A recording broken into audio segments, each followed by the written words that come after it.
Sir बात करते हैं लाहौर गैंग वॉर और अंडरवर्ल्ड पे, जिस पे आपका बड़ा गहरा तज्जिया होता है। लाहौर को एक बहुत बड़ा नाम तीफ़ी भट्ट गुज़िश्ता चंद अरसा पहले दुबई से पाकिस्तान इंटरपोल के ज़रिए से लाकर मुबैना तौर पर जिस तरीके से पुलिस मुकाबले में मार दिया वो सबको पता है। उसके बाद सेम वही स्क्रिप्ट दोहराया गया। तो फैसला लेने वालों ने ये फैसला ले लिया था कि इसी स्क्रिप्ट के ज़रिए से तीफ़ी भट्ट को भी रास्ते से हटाना है। इस पर आप क्या कहेंगे, क्यों हुआ ये? सबसे पहले आपको आज एक मैं कॉन्सेप्ट क्लियर कर दूं कि जो एक लफ्ज़ आप यूज़ करते हैं ना, गैंग वार, लाहौर में कोई गैंग वार, लाहौर में गैंग वार हो भी नहीं सकती। अल्लाह में ये गैंग वार नहीं है, ये दो ख़ानदानों की दुश्मनी थी। बिल्कुल ऐसी है।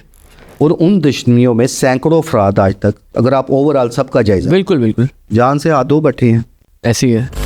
अब बात यहाँ पे अगर आप इन दो घरानों की देखें तो ये ज़रा हाईलाइट मामला हो गया।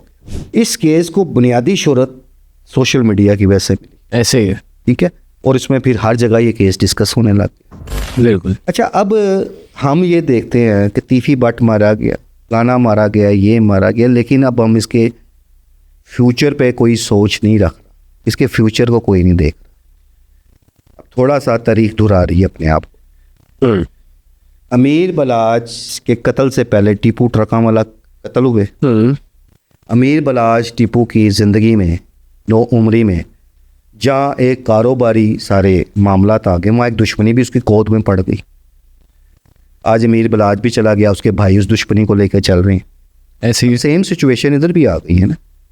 तीफ़ी भट्ट तो चले गए हैं, दुश्मनी वो अपने बच्चों के लिए छोड़ गए।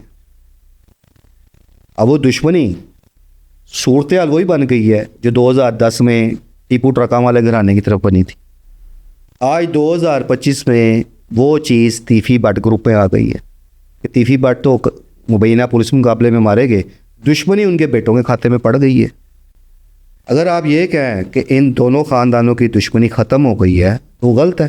दुश्मनी तो मौजूद है और ये चलती रहेगी।